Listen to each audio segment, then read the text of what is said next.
Hapon nga ng mga oras ito nang biglang dumating yung parcel ko. Itong yung pinakahihintay ko. Ito nga pala yung puzzle mat na 4 pieces na 60 by 60. Binili ko nga talaga ito para sa baby ko dahil nga makulit na siya at palagi na lang din nahuumpog yung ulo niya, kaya binili ko na lang nga din ito para sa kanyang safety na rin. Kung meron nga din kayong babies na tulad ko na mga 0 to 12 months is pwedeng nga sa kanila to dahil nga pag natutunan silang umupo, gumapang, at kung ano pa man yung kanilang kakulitan, caring-caring nga sa kanila to. Maya-maya nga din, bigla namang umulan, kaya sigurado bukas, masarap na naman magwalis dahil libre na naman yung basa ng lupa. Para na nga din sa kasiguraduhan, umakit na nga lang din kami dito sa kwarto para na hindi rin siya mabasa ng ulan or mahanggihan.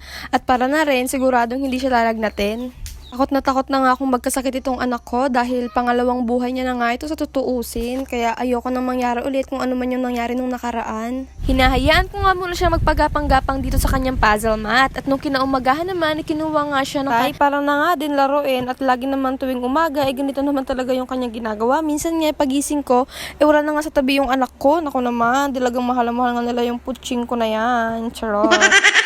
Pantay-pantay naman talaga lahat ng pagmamahal ng mga magulang ko sa kanilang mga apo. Kaya hindi ako magsasawang ipagyabang sa inyo kung gaano nga ako kaswerte sa aking mga magulang.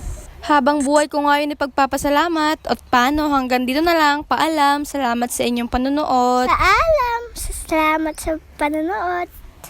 Paalam, salamat sa panonood.